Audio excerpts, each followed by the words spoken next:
Alloh taolo sizni ustingizga mana shu qiyinchilik bo'ladimi, mas'uliyat bo'ladimi, yutuq bo'ladimi, mansab bo'ladimi, nima bo'lsa, Alloh taolo sizni toqatingizdan ziyodasini sizni bo'yningizga yuklamaydi.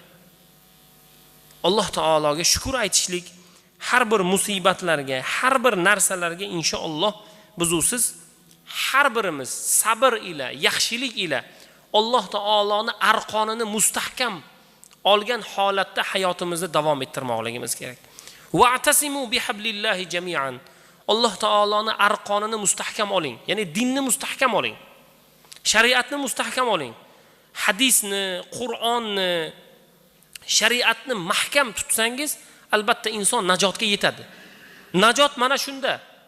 Najotni boshqa narsadan izlash xato. Va mana shuning uchun har bir bandalar Alloh taolodan so'rab